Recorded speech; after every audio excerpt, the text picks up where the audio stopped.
Baik, Pak. Oke, saya mulai. Assalamualaikum warahmatullahi wabarakatuh. Selamat sore Waalaikumsalam teman-teman warahmatullahi calon wabarakatuh. sarjana Waalaikumsalam warahmatullahi wabarakatuh. Ilmu Komputer Universitas Siber Asia. Nah, ini kita di pertemuan ke-11. Sorry, baru sempat sinkron lagi, Vicon lagi. Nanti kita kejar ketertinggalan Viconnya.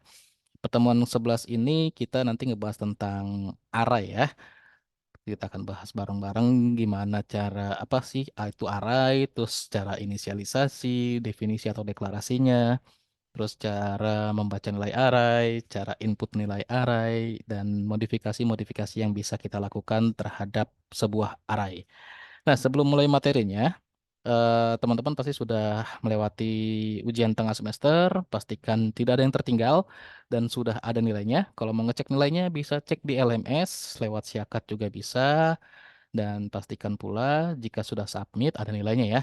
Nah, bagi yang ternyata terlewat dinilai, disampaikan aja. Takutnya saya ada yang lewat tidak ternilai atau lewat koreksinya. Insya Allah sih nggak ada yang terlewat ya koreksinya. Tapi mungkin ada beberapa yang baru ngumpulin, takutnya terlewat nggak kecek lagi sama saya. Boleh disampaikan aja. Atau kalau misalkan ada yang nilainya, Pak kok saya dapatnya segini gitu, perasaan benar atau gimana. Nah, boleh disampaikan aja. Waktu koreksi sih sudah saya berikan tanggapan, kalau ada yang sedikit kurang atau gimana itu saya sampaikan di situ ya. Tapi kalau misalkan ada yang tidak sesuai, boleh silakan disampaikan. Oke, kita ke materi hari ini tentang array. Nah, ini mudah-mudahan kelihatan ya. Oke, array. Ini ada tujuan pembelajarannya atau jadi capaian pembelajaran mata kuliah di Sabca PMK-nya di materi kali ini tentang array. Ini tujuannya teman-teman bisa mengetahui tentang array itu apa, dimensi array itu ada yang gimana aja, terus gimana nanti tentukan kapasitas atau ukuran dari sebuah array sama algoritma dalam array. Maksudnya kelola array, modifikasi array, dan sebagainya.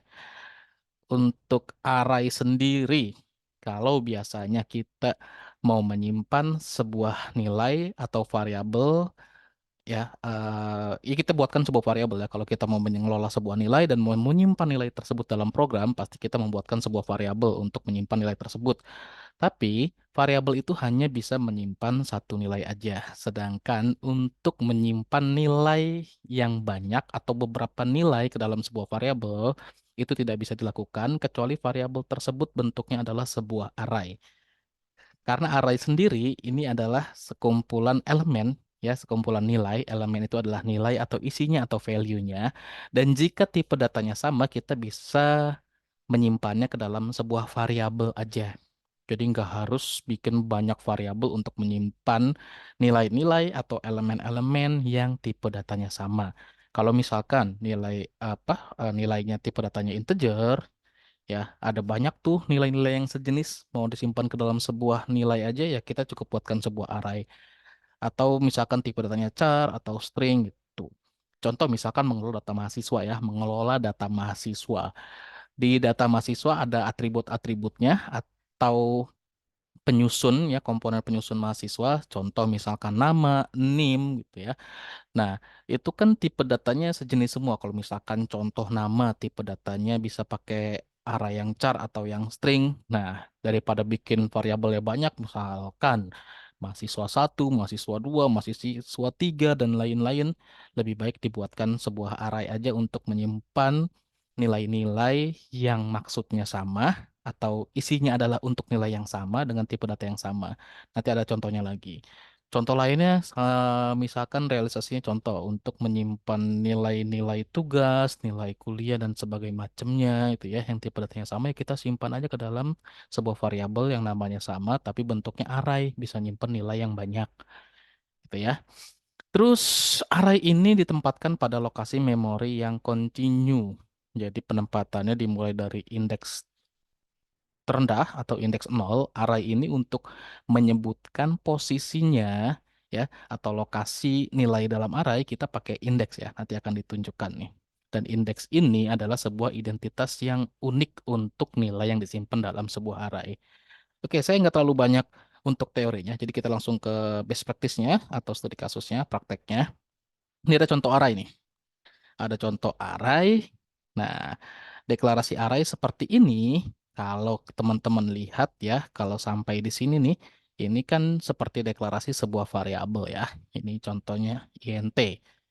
Tipe datanya integer untuk variabel-variabel yang akan nilai-nilai yang akan disimpan ke dalam variabel nilai ya. Tipe datanya integer sama semua. Ya kita bisa buatkan aja satu variabel dengan nama nilai dan variabel ini bentuknya array.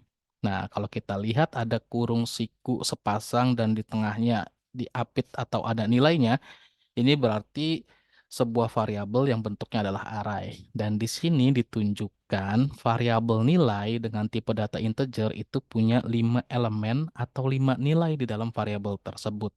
Oke ya. Nah, untuk indeksasinya sendiri, oke, untuk indeksasinya sendiri setelah dalam array ya, indeks selalu dimulai dari nol. Contohnya di sini untuk array dengan namanya nilai, tipe datanya integer, yang di dalamnya nanti akan ada 5 nilai atau 5 elemen, itu indeksnya adalah 0, 1, 2, 3, 4. Jadi 5 nilai tersebut ditunjukkan dengan indeks yang dimulai dari indeks nol. Untuk nilai pertama atau posisi pertama, ya, indeksnya adalah nol. Terus yang di posisi kedua, indeksnya satu dan seterusnya sampai dengan indeks terakhir. Di sini contohnya nilai kelima atau posisi kelima ditunjukkan oleh indeks 4. Nah, ini contohnya ya, array satu dimensi. Ini yang pertama kita bahas nih. Yang tadi kita bahas ini adalah contoh bentuk definisi array satu dimensi. Kalau yang nanti array dua dimensi, teman-teman bisa langsung lihat perbedaannya ya. Array dua dimensi itu kurung sikunya nih, ini ada dua. Nah, ini saya ada satu materi yang nanti akan saya share ke teman-teman. Ini lebih lengkap ya materinya. Nanti akan saya share. Nah, ini materi ini. Nah, ini contoh array berdimensi satu. Tadi yang sudah saya jelaskan ya, contoh pendeklarasian array. Di sini beda lagi nih. Nama arraynya adalah nil akhir. Nil underscore akhir dengan tipe datanya. Tipe data ini berarti menunjukkan tipe data elemen-elemen atau nilai-nilai yang disimpan ke dalam array tersebut adalah apa. Contoh di sini float ya, maka nilai-nilai di dalam array tersebut atau elemen-elemen di dalam array tersebut tipe datanya adalah float ya contohnya. Kalau yang tadi di sini contohnya yang satu dimensi dia mana dia? Ini dia. Tipe datanya integer. Nah, berarti semua elemen-elemen ya atau nilai-nilai dalam array tersebut bertipe data integer. Terus, nah ini kurung sikunya ini menunjukkan jumlah elemen array di dalam array tersebut. Contoh deklarasi seperti itu. Oke, kita langsung ke contohnya aja nih ya. Ada contoh, langsung ke codingnya aja ya. Saya buka VS Code dulu bentar.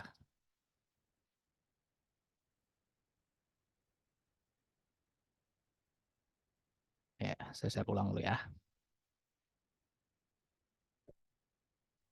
Oke, ini ada VS Code. Mudah-mudahan tampil. Oke, udah tampil. Saya mau open folder untuk praktek ya atau praktikumnya.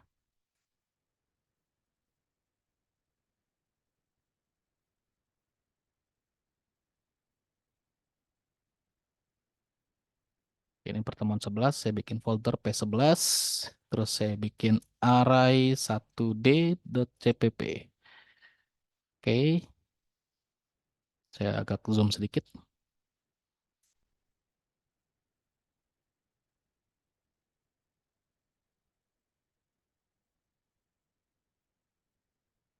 Mudah-mudahan terlihat seperti ini aja ya.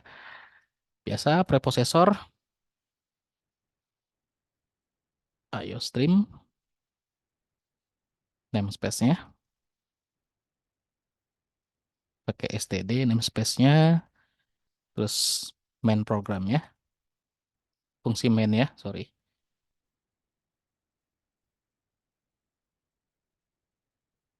Oke, contoh di sini saya mau deklarasi sebuah array yang namanya nilai dengan tipe datanya adalah integer dan jumlah elemen di dalam array tersebut ada 5. Nah, contoh deklarasi seperti ini ya. Ini deklarasi yang pertama. Lalu ada contoh deklarasi yang kedua. Ya, contoh deklarasi yang kedua dengan membuat seperti ini. YNT nilai ya. Terus kita inisialisasi langsung nilai-nilai atau elemen-elemen di dalam array nilai tersebut. Contoh kita buat seperti ini. Setiap elemennya atau setiap nilainya dipisahkan oleh koma.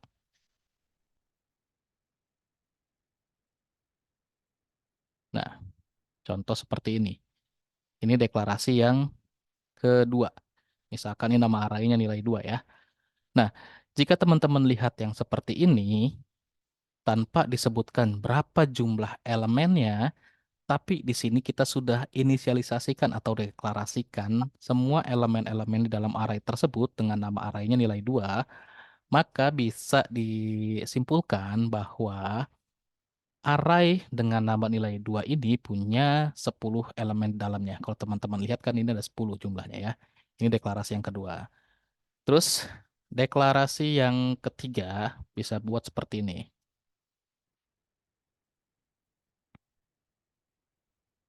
Bisa kita sebutkan langsung, terus bisa kita juga langsung deklarasikan. 11, 12, 13, misalkan seperti itu. Nah, ini contoh deklarasi array. Ya, kalau yang di atas ini sudah punya arraynya dan tahu jumlah elemen dalam array tersebut sebanyak 5, tapi belum ada nilai-nilai di dalam array tersebut. Yang kedua, di sini tidak disebutkan berapa jumlah elemennya, tapi sudah ada elemen-elemennya dengan jumlah tertentu. Contoh jumlahnya di sini 10, maka bisa disimpulkan array nilai 2 ini punya elemen 10 atau bentuknya seperti ini. Seperti contoh yang ketiga. Di sini kan langsung disebutkan ya jumlah elemennya 3 dan langsung ada deklarasinya di sini. Seperti itu. Yang nggak boleh contoh seperti ini. Kosong ya, nggak ada jumlah elemennya, terus selesai. Nah, ini error ya.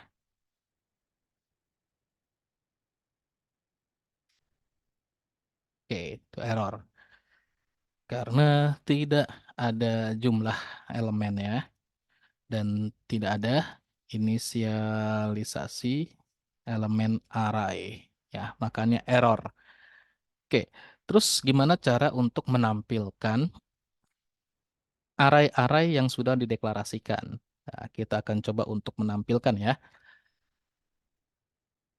Oke, untuk menampilkan array atau untuk mengelola array, untuk membuat sebuah array, kita memang akan sering menggunakan logika for atau logika perulangan.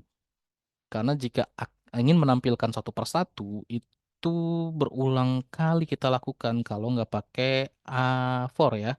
Ini ada contohnya nggak ya? Kayaknya sih ada contohnya di sini. Oh, nggak ada contohnya. Ya contoh mau menampilkan yang ini nih.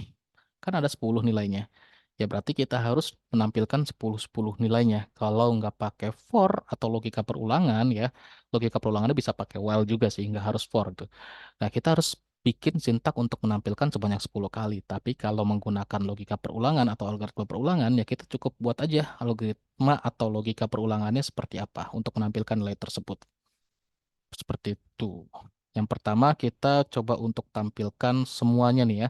Nilai si array dengan nama nilai, terus array dengan nama nilai 2 dan array dengan nama nilai 3. Kita tampilkan di sini. Saya pakai for ya. Oke, for yang pertama, sini saya pakai variabel A untuk variabel sebagai parameter di perulangannya. Saya mulai dari 0 sesuai dengan indeksasi array itu dimulai dari 0. Terus A-nya ini akan dilakukan perulangan sampai kurang dari 5. Kan jumlah elemennya 5 nih ya. Saya mau menampilkan semua elemen array yang ada pada array dengan nama nilai. Terus sifat perulangannya incremental. Increment. Jadi setiap perulangan nilainya bertambah satu. Oke, saya tampilkan di sini. Di sini contohnya saya bikin sebuah cetakan.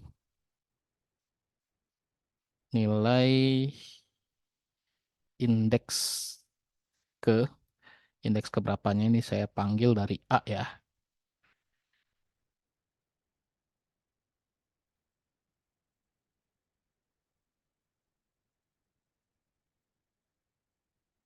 Nah, baru untuk kayak misalkan menampilkan variabel kan tinggal panggil variabelnya ya. Sama ini juga tinggal panggil aja variabelnya. Misalkan saya mau tampilin dari array yang si nilai ini dulu.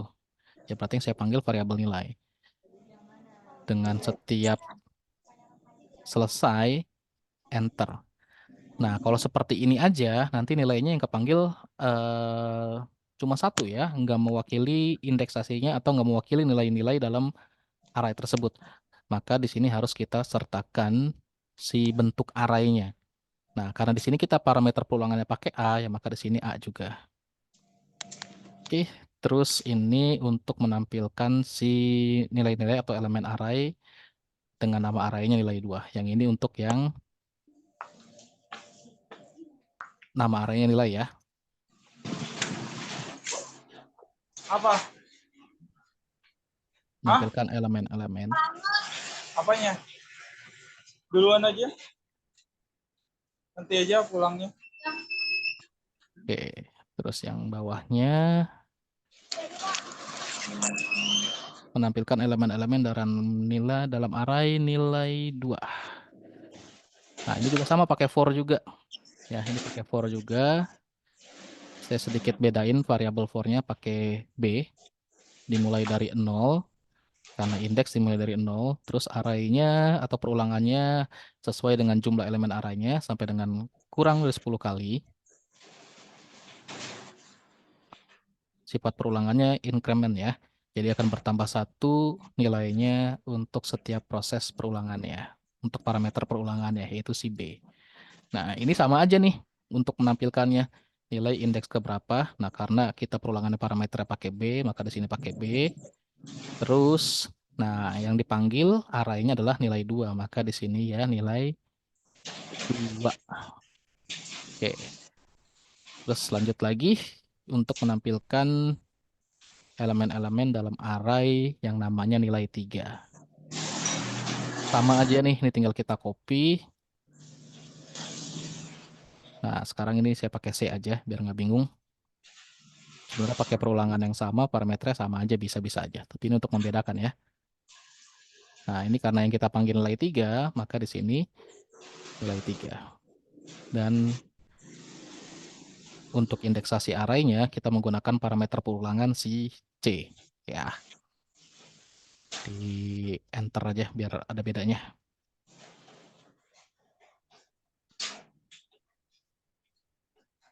Oke, beres. Nah, ini kalau saya running.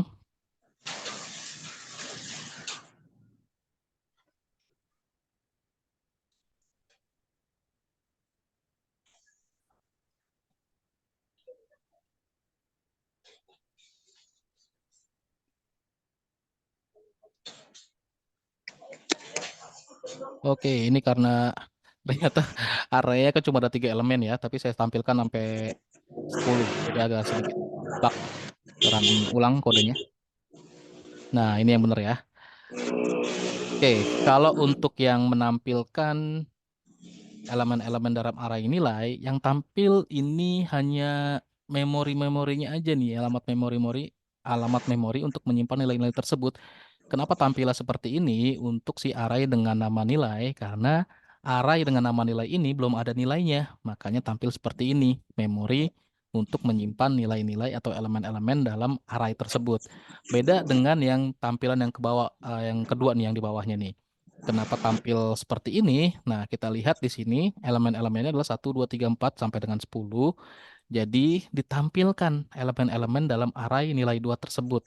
Dimulai dari indeks nolnya ya, itu ada nilai 1 dan seterusnya ya. Indeks ke-1 atau posisi kedua ada nilai 2 dan seterusnya sampai dengan indeks ke-9 atau urutan ke-10 ada nilai 10 ditampilkan. Sama halnya juga dengan yang di sini nih ya.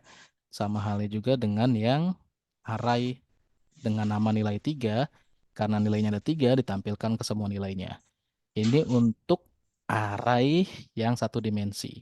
Nah, biar nggak bingung, Saya contohkan satu lagi di sini. Array 1D juga, tapi kita input ya. Oke.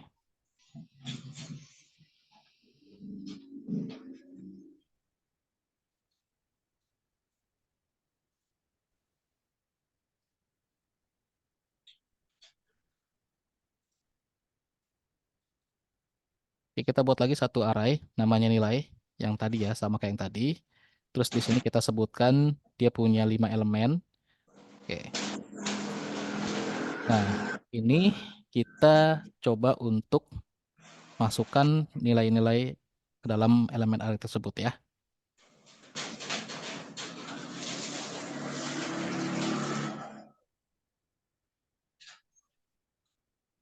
Nah, ada perintah seperti ini untuk memasukkan nilai-nilai ke dalam elemen array. Di enter. Nah, kita masukkan nilai-nilainya dulu ya, karena ini kan kosong nih, nggak ada nilai-nilainya nih ya, nggak ada elemen-elemennya, maka kita mencoba untuk masukkan elemen-elemen ke dalam array tersebut. Kita pakai di sini i, variabel perulangannya yang otomatis ke generate. Nah, perulangannya dari 0 sampai kurang dari 5 karena di sini array kita buat 5 ya, jumlahnya 5. Oke, terus di sini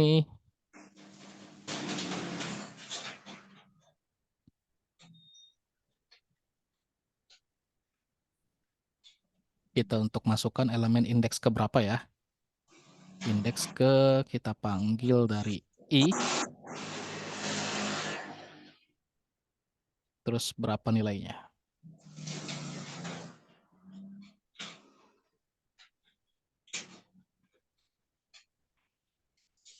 Nah, kalau masukin variabel biasa kan tinggal panggil aja.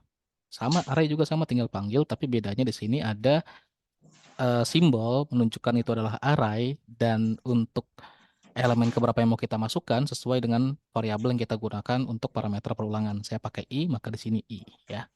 Nanti dia di sini akan masukkan elemen-elemen array ke indeksnya dimulai dari 0 sampai dengan indeks kelima. Saya kasih catatan ya. Memasukkan elemen.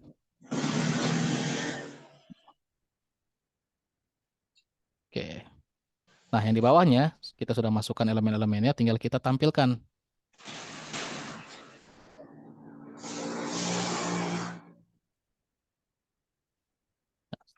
Sebenarnya tinggal copy ini aja nih. Copy, paste. Nah, C-in-nya tinggal di delete aja.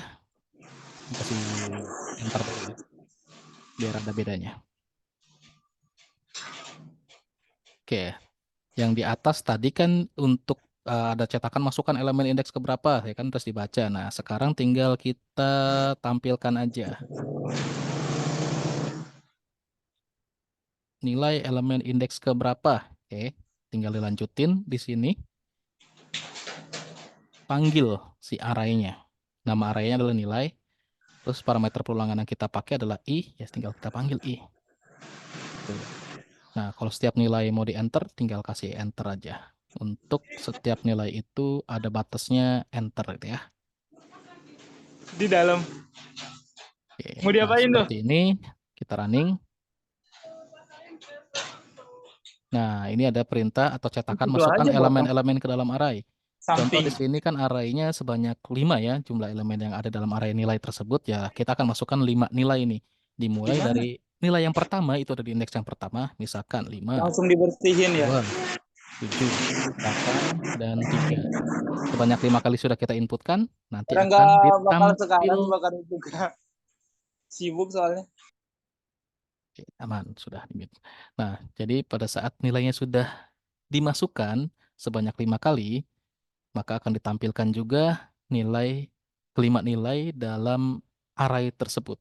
Dimulai dari indeks yang ke 0, benar, 5, ke 1, 2, dan sesuai, seterusnya. Ini untuk array yang satu dimensi. Oke, contoh yang pertama seperti ini, input ya. Terus kalau misalkan arraynya mau fleksibel nih, arraynya kita mau buat ya, nggak tahu nih akan menampung berapa banyak nilainya, tergantung nanti apa ditentukan sama user. Misalkan dia mau menyimpan 3 nilai aja, atau 5, atau 7, atau 10, dan seterusnya gitu. Kita tinggal copy aja ini semuanya nih ya. Nanti kita duplikat dulu yang ini.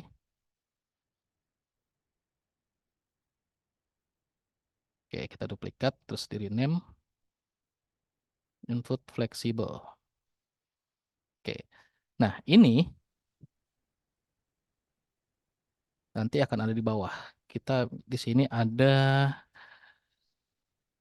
cetakan untuk tentukan jumlah elemen dalam array. Oke ya. Jadi di sini ada perintah untuk input mau berapa jumlah elemen dalam arraynya. Nah, ini misalkan kesimpan ke dalam variabel namanya jumlah. Nah, di sini tinggal dibaca. Kesimpan ke dalam variabel namanya jumlah. Oke. Nah, karena jumlah elemen arraynya kita simpan ke dalam variabel namanya jumlah, maka deklarasi arraynya di sini kita pakai jumlah, gitu ya. Terus untuk yang memasukkan elemen-elemen ke dalam array sama menampilkan elemen array, perulangannya tinggal kita sesuaikan aja di batas akhir perulangannya, atau perulangan akan dilakukan seberapa banyak. Karena tadi jumlah elemen arraynya kita pakai variabel jumlah, ya ini kita ganti dengan variabel jumlah. Contohnya seperti ini. Nah, ini kalau misalkan kita running, tentukan jumlah elemen dalam array. Misalkan saya mau bikin arraynya nanti bisa nyimpen 7 nilai. Nah, masukkan elemen indeks ke 0. 1, 2, 3, 4, 5, 6, 6, 7. Nah, contoh seperti itu. Terus kalau mau diulangi, kita ulangi lagi. Misalkan saya hanya mau membuat arraynya ini ada 4 nilai aja. Nah, masukkan elemen indeks 1, 2, 3, 4. Beres. Oke.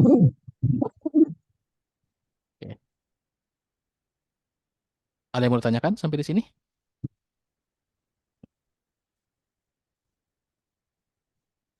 Belum ada, Pak. Oke, lanjut ya. Kalau tadi array 1 dimensi, sekarang kita ke array 2 dimensi.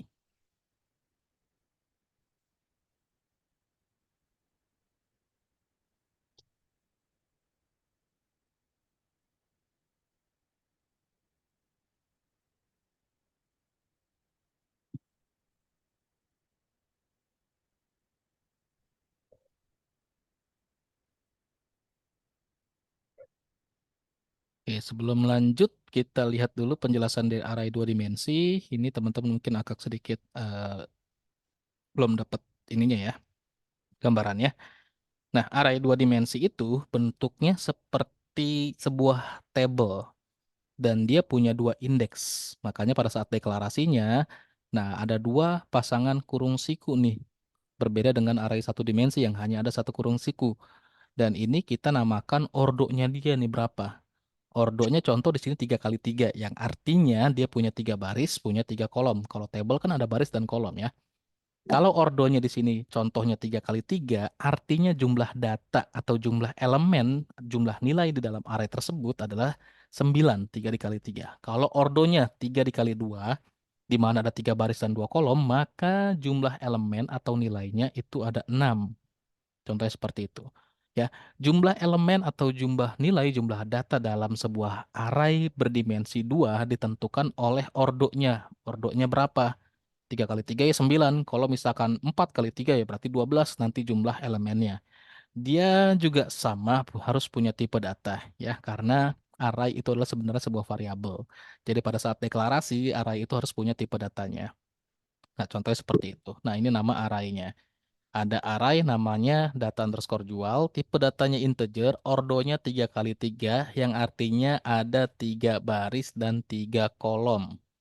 Ya, contoh ini nih, arraynya di data penjualan per tahun ya, yang dijadikan nilai-nilai arraynya ini adalah dari 150, 100, 210, 159 dan seterusnya nih. Jumlahnya aja ya. Ini biar lebih up-to kayaknya penjelasannya harus pakai Excel nih. Nah, saya share satu lagi.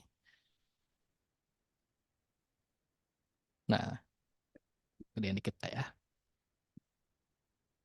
Oke, saya deklarasi sebuah, wah, tulisan harus dibesarin nih. Oke, cukup Pak ya.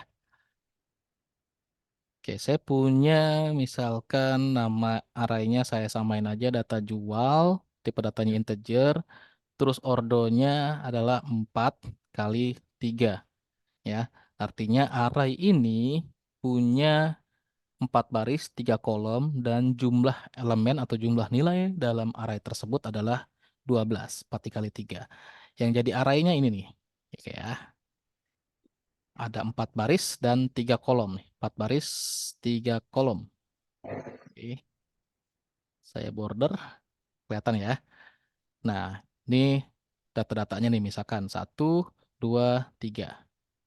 Terus 4, 5, 6. Nah, cara ngisi data atau urutan pengisian data dalam array yang satu dimensi atau dua dimensi, kalau satu dimensi pasti ya, misalkan satu dimensi seperti ini nih, ada int, nilai, terus 5 elemen ya dalam array tersebut. Nama arraynya nilai punya 5 elemen. Pengisian datanya, kalau bentuknya satu dimensi kan hanya satu baris seperti ini aja dengan banyak kolom atau dipisah-pisah tuh ada kamar-kamar atau larik-lariknya dalam satu baris atau satu bagian tertentu ini ya. Cara pengisian nilainya kita nggak bisa misalkan satu, terus dua, terus tiga, nggak kayak gitu. Makanya tadi dinamakan array itu penyimpanannya selalu kontinu, berurutan. Kalau untuk satu dimensi, ya kolom pertama diisi dulu, baru kolom kedua. Nggak bisa langsung ke kolom selanjutnya. Kalau misalkan kolom keduanya belum diisi, ya. Kalau kolom keduanya belum diisi, dia akan otomatis default keisinya 0 sesuai dengan tipe datanya. Atau kalau mau ditampilkan, nanti yang tampil hanya alamat memorinya. Kita bisa aja nih ya mendeklarasikan array contoh satu dimensi dengan nama nilai punya 5 elemen. Terus kita hanya mau mengisi beberapa elemennya aja. Itu bisa. Dengan elemen sisanya nggak kita isikan, itu akan kosong nilainya atau nol. Tapi kalau secara defaultnya atau standarnya, model dia menyimpan memori itu urutan. Dimulai dari yang indeks ke 0. 1, 2, 3, 4, 5. Seperti itu. Nah, untuk indeksnya itu selalu dimulai dari 0 ya. Kalau misalkan dalam array satu dimensi yang namanya nilai ini, kita mau mengambil si nilai 3 mau ditampilkan. Ya, maka yang dilakukan adalah kita ngebacanya adalah seperti ini. Nama arraynya, terus indeksnya ke berapa. Nah, nilai 3 ini ada di indeks kedua. Seperti ini ya. Itu nanti akan saya praktekkan setelah dua dimensi nih. Atau ya kita praktekkan sekarang lah ya. Biar afdol, biar nggak setengah-setengah. Tadi yang sudah di-input. Oke, ini yang tentukan jumlah elemen array aja ya. Di sini saya mau menampilkan, berarti yang dua dimensinya nanti bentar lagi. Nilai dari indeks tertentu. Ya, menampilkan nilai dari indeks tertentu.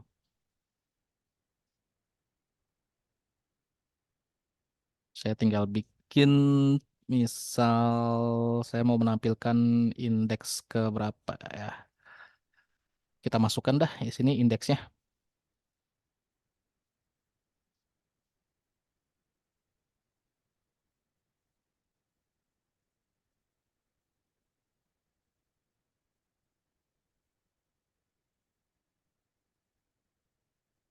Indeks yang ingin ditampilkan ya. Contoh, nanti di entry nih indeks ke berapa yang mau ditampilkan. Berarti saya harus bikin suatu variabel di sini. Nama variabelnya tampil indeks. Teman-teman bisa pakai nama yang lebih singkat ya.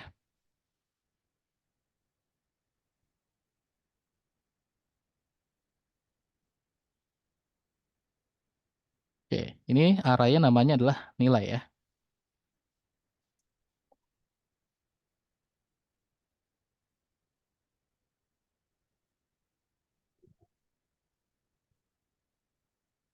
Saya tampilkan di sini arraynya, nilai dari indeks yang sudah diinputkan ya, nilai dari indeks yang sudah diinputkan, yaitu tampil indeks.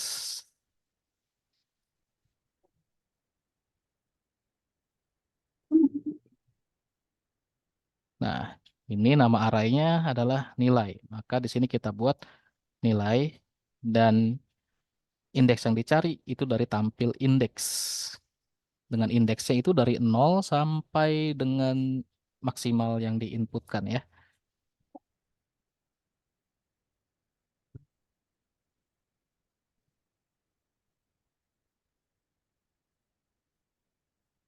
Contoh, saya masukin elemennya 3 aja. Saat ini ya, 5, 6, 7. Oke, artinya indeksnya dari 0 sampai dengan 2 ya. Indeksnya itu cuma ada 0, 1, 2. Oke, nilai-nilainya sudah ditampilkan. Indeks ke 0 nilainya 5, indeks ke 1 nilainya 6, indeks kedua nilainya 7. Saya mau menampilkan yang indeks ke 1.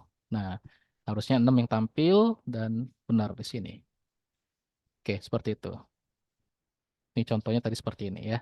Oke, kita next ke array yang 2 dimensi. Balik lagi, sorry tadi ke interference karena lupa juga nyampein ini.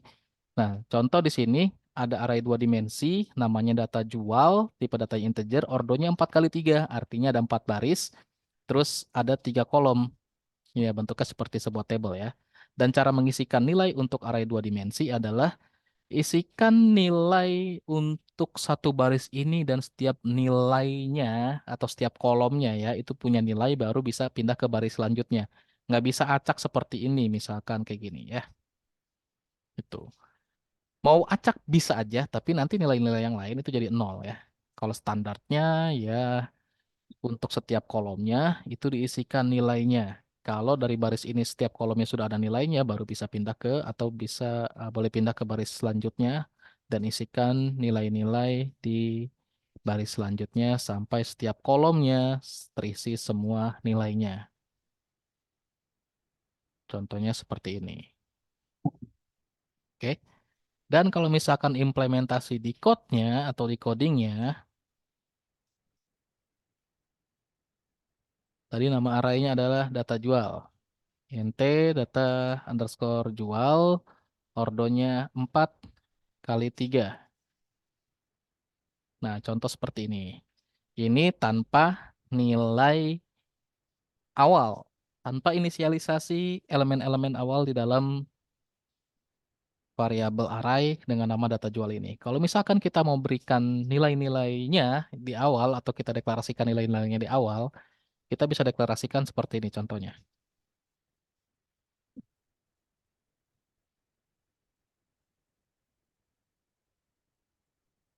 Contoh memang di sini kita sudah langsung definisikan ordonya berapa kali berapa ya. Nah, untuk setiap memberikan nilai atau elemen di array deklarasinya itu selalu ada simbol kurung kurawal ini sepasang. Ini untuk satu keseluruhan arraynya. Nah, sekarang kalau tadi array satu dimensi deklarasinya gampang, tinggal bikin seperti ini aja. Setiap nilai dipisahkan oleh koma. Kalau untuk array dua dimensi, gampangnya kayak gini. Ini kan untuk si arraynya ya. Kurung kurawal ini sepasang untuk deklarasi elemen-elemen atau nilai-nilai dalam array. Nah, array dua dimensi kita butuh membedakan nilai-nilai untuk setiap barisnya. Untuk setiap baris kita buat satu kurung kurawal seperti ini. Dan setiap baris itu dipisahkan kurung kurawalnya. Nah, ini contohnya ada 4 baris 3 kolom. Maka saya akan bikin kurung kurawal sebanyak 4. Menunjukkan 4 baris 3 kolomnya nih. Nah, oke, untuk setiap baris nilainya ada 3 kolom. Oke ya, ini ada 4 baris dan setiap baris nilainya ada 3 kolom. Saya bikin berarti di sini ada 3 nilai di setiap barisnya.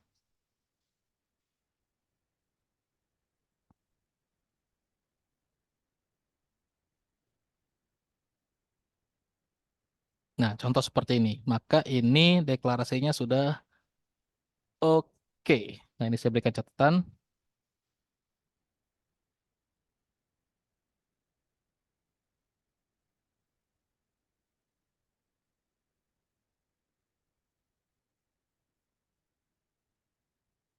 Yang di bawah, yang di atas ini deklarasi array dua dimensi tanpa elemen-elemennya. Yang di bawah ini deklarasi array dua dimensi dengan elemen-elemennya. Oke. Terus untuk menampilkannya gimana?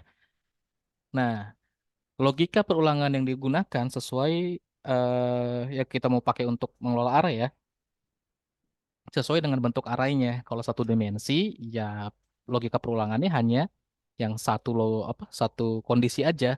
Tapi kalau untuk yang dua dimensi, berarti kita butuh logika perulangan ini yang bersarang. Karena ada yang kita mau tampilkan itu berhubungan dengan data yang nilai yang bentuknya nggak hanya sebaris. Contoh seperti ini kan bentuknya mengakomodir ada dua baris, apa empat baris tiga kolom, ada banyak baris ada banyak kolom.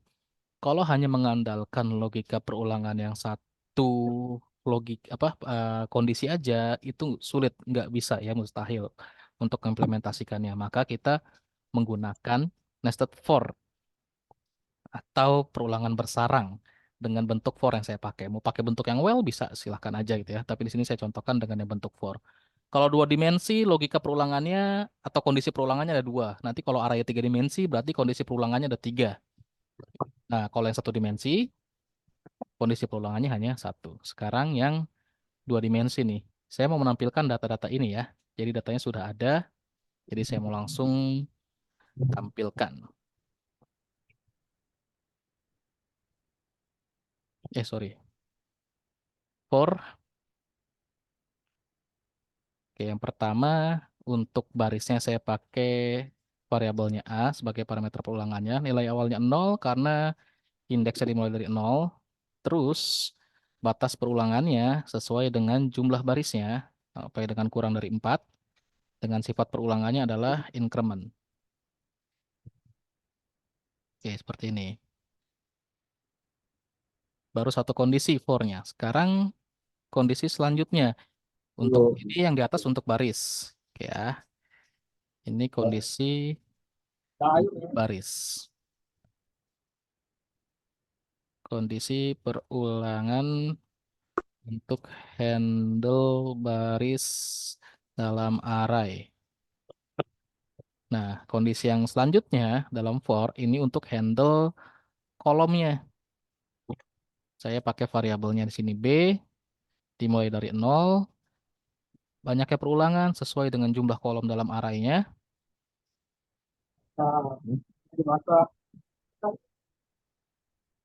Jumlah kolomnya 3, maka saya pakai 3 di sini. Sifat perulangannya adalah increment. Nah, ini pakai nested for ya, atau for bersarang.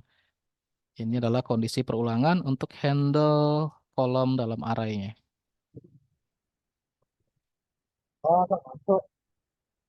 Oke, sekarang saya mau tampilkan tampilannya agar sesuai dengan contoh seperti ini. Jadi setiap baris punya berapa kolom, setiap baris punya berapa kolom ya. Saya mau tampilkan seperti itu. Bukan, ini kalau kerja kayunya. Include, saya langsung panggil nilainya aja atau elemennya aja. Nama arraynya adalah data jual.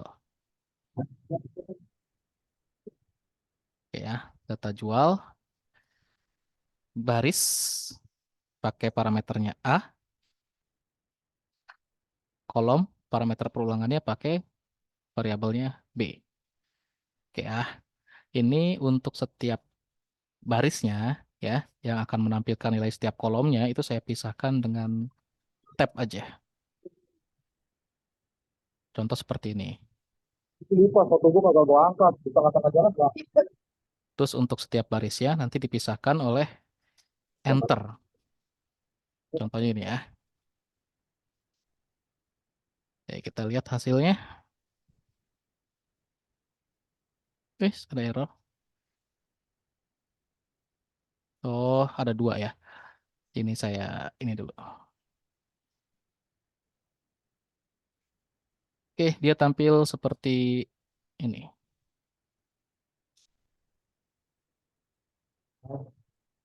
Tampilannya sesuai ya. Untuk baris pertama nilainya ada 1, 2, 3. Baris kedua ada 4, 5, 6. Baris ketiga ada 7, 8, 9. Siapa? Mbak. Dan baris keempat ada 10, 11, dan 12. Ada yang mau ditanyakan sampai di sini?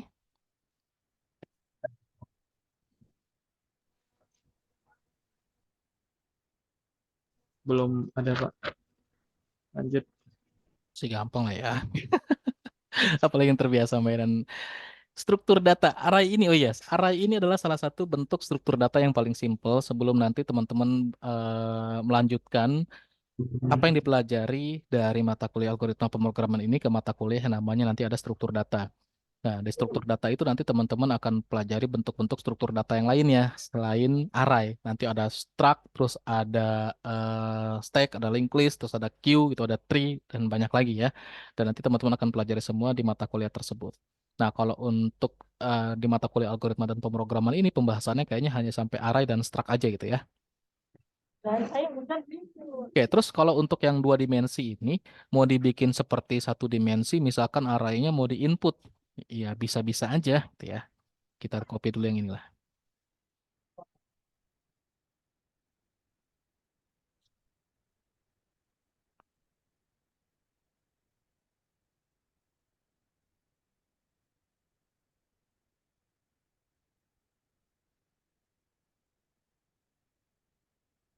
Buat dari awal aja lah ya, biar enak ya. Ini sekalian ya, arahnya sekalian ditentukan sendiri aja nih. Jumlah baris sama jumlah kolomnya. Baris, kolom, oke. Jadi ditentukan sendiri. Tentukan jumlah baris. Oh, di sini adalah ya kita di sini tentukan ordo dari array yang akan dibuat. Ya,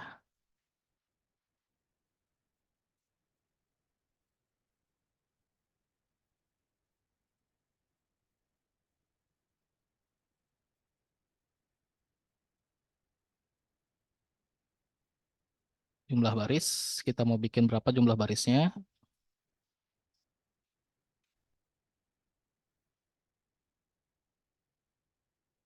Terus kita mau bikin berapa juga jumlah kolomnya.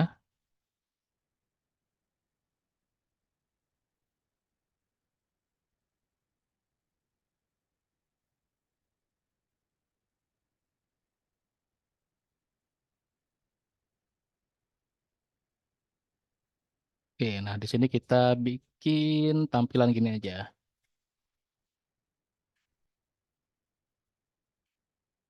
Dengan ordo, biar kelihatan ya jumlah ordonya berapa. Baris X kolom.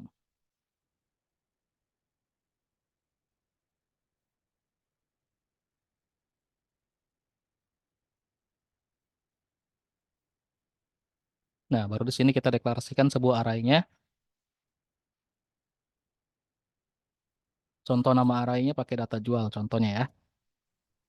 Oke, untuk jumlah barisnya, ordo barisnya, karena di entry di sini atau ditentukan sendiri, maka kita pakai baris.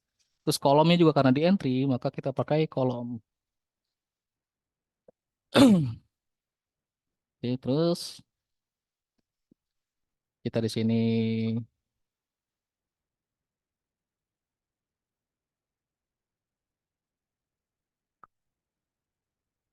masukkan elemen-elemen ke dalam array.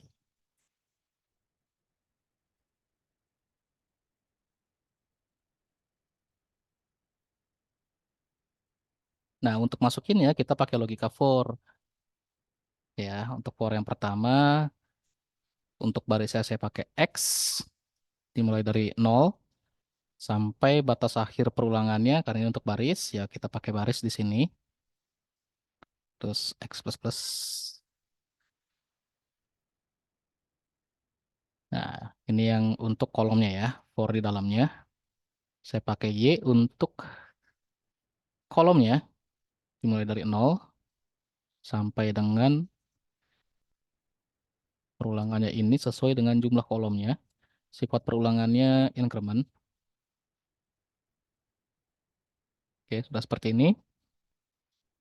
Nah, kalau pengen lihat indeksnya, ya, indeks array ini sama dimulai dari 0 untuk barisnya, kolom juga untuk barisnya.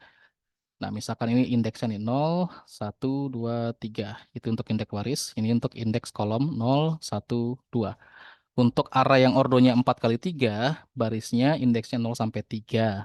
Untuk kolomnya, arraynya indeksnya 0 sampai 2. Nah, 8 ini ya, nilai atau elemen ya dengan nilainya 8 itu ada di indeks 2, 1. Nanti akan kita coba contohkan ya.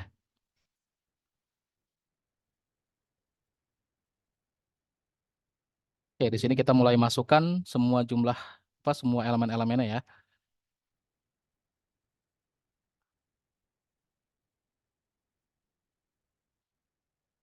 Indeks ini kita kasih indeksnya.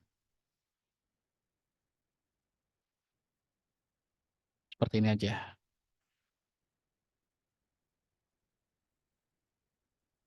X ya, karena untuk baris ini pakai X.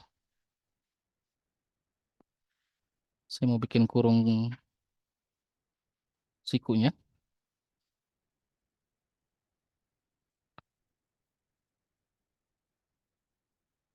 Terus ini untuk kolomnya. Pakai Y ya.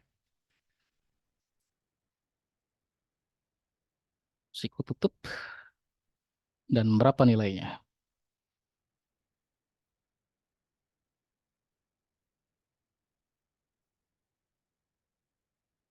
Nama arraynya adalah data jual.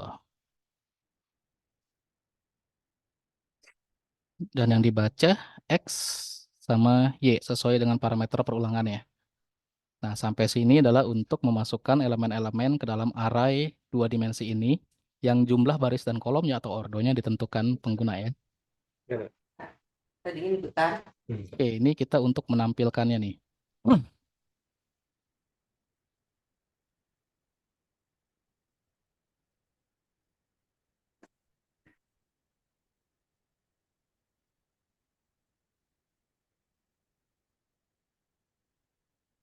Ini adalah tampilan elemen-elemen di dalam array.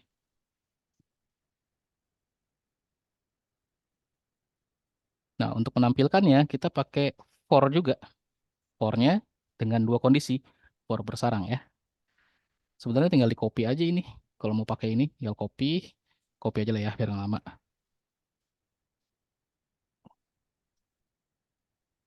Nah, ini tinggal dinaikin ke atas. Nah, seperti ini. Dipisahkan dengan tab aja ya. Jadi kita bikin sama seperti ini nih. Biar bentuknya seperti table. Tapi untuk setiap barisnya di enter.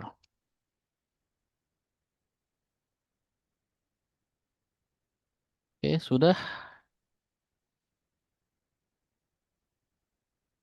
Dari program yang sudah kita buat, hasil learningnya seperti ini. Tentukan order dari array yang akan kita buat. Biar nggak banyak-banyak, 5 kali 3 aja ya. Jadi udah 5 baris kali 3 kolom. Nah, kita akan masukkan elemen-elemennya. Ini indeks 0, kolom indeksnya 00, baris pertama, kolom pertama ya.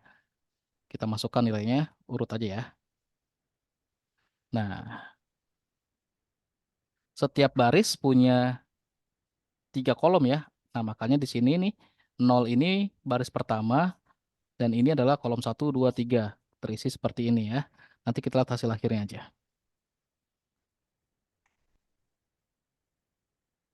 Kita akan masukkan sebanyak 15 data atau 15 elemen dengan tampilannya seperti ini. Nah, ya, ini elemen-elemen di baris pertama ada 3 kolom, di baris kedua, baris ketiga, baris keempat, dan baris kelima. Contohnya seperti itu. Oke, ada yang ditanyakan?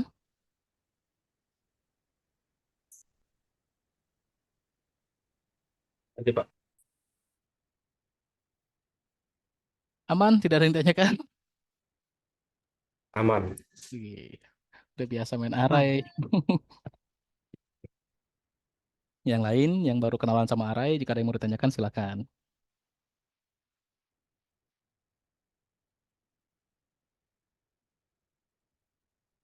Untuk UTS gimana? Ada yang merasa kurang sesuai nilainya atau nilainya sudah oke semua? Udah oke, Pak. Oh iya, saya lupa. Nah, di UTS atau di setiap ujian, ya ini untuk informasi teman-teman semuanya. Jika ada petunjuk di soal, itu diikuti semuanya. Jadi itu juga selain untuk penilaian teman-teman, untuk mempermudah pengajar juga dalam mengkoreksi. Kalau untuk kayak misalkan C++ gini ya, pemrograman C++, kita ngerunningnya masih enak tuh, masih bisa kita running per mahasiswa. Tapi kalau misalkan untuk mata kuliah lain yang proyeknya besar-besar, kayak contohnya Android Programming, nah kan untuk ngerunning file project itu lumayan effortnya. Bayangkan jika mahasiswanya isinya satu kelas 60 orang. Ngerunning 60 project itu kan wah makan waktu yang banyak ya, effortnya luar biasa. Kayak misalkan contohnya ada diminta selain mengumpulkan source code-nya, source file-nya di sebuah repository atau library yang teman-teman pakai, dicantumkan linknya dan di open access-nya, itu yang penting tuh di open access-nya. Jangan sampai sudah nge-share link tapi nggak ada aksesnya atau file-nya nggak ada atau korup atau segala macam. Nah itu kan juga sulit penilaiannya ya. Mana mau meriksa nih nggak ada yang di apa nggak di open aksesnya atau file malah nggak ada dan segala macamnya. Selain itu juga ada petunjuk kayak misalkan contoh tampilkan hasil runningnya atau capture hasil runningnya gitu ya. Nah itu teman-teman wajib mencantumkan biar proses penilaiannya juga lebih mudah. Itu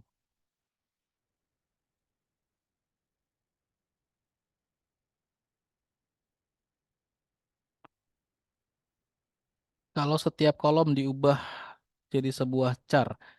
Oh,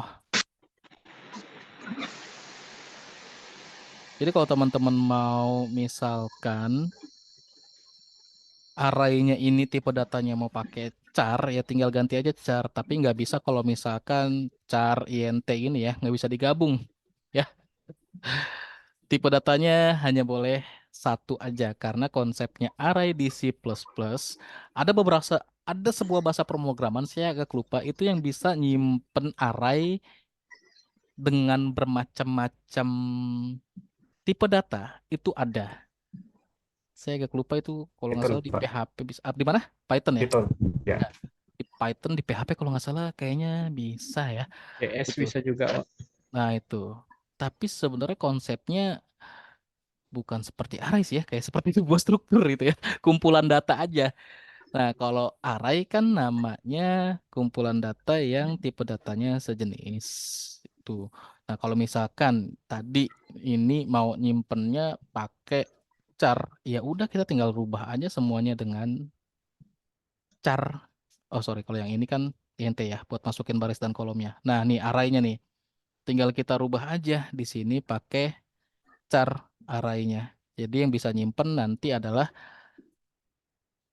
nilai-nilainya adalah bentuknya sebuah char. Apa itu? Undeclared identifier error. Baris kolom. Kenapa dia?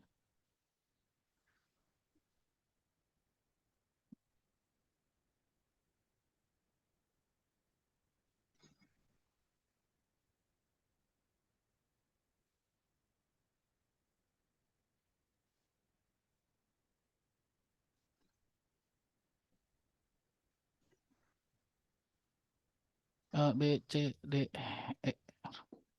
Nah, contoh kayak gini ya. Tadi ada yang kerubah kali. Oke, balik lagi. Tadi pertanyaannya kalau misalkan arraynya mau pakai tipe data yang gimana gitu ya, itu bisa aja. Terus yang kedua, bisa ngeblok. Ya, Pak, saya kemarin UTS bisa ngeblok. Maaf ya, Pak. Maksudnya? Oh, filenya korup, kena virus atau suspek disuspek ada virusnya ya. Google-nya sekarang lagi agak strict ya. Kadang-kadang file RAR atau zip begitu dianggap sebuah virus. Itu pertanyaan bukan sih? UTS-nya bisa ngeblok. Mudah-mudahan itu pertanyaan ya, Mas Anton yang nanya. Nah, kalau saya sih biasanya lebih enak memang teman-teman nyimpannya nggak di drive ya, agak ribet kalau teman-teman punya repository lain kayak GitHub ya udah di GitHub aja disimpannya, nggak harus selalu di drive itu aja. Media penyimpanan banyak kalau teman-teman mau nyimpan di GitHub silakan, kayak mau nyimpan di cloud lain juga boleh boleh aja. apapun yang bisa dipakai untuk menyimpan data kita dan bisa di-share datanya, silakan mau pakai apapun. Oke, ada lagi yang mau ditanyakan? Silakan. Sebelum kita lanjut menikmati hujan.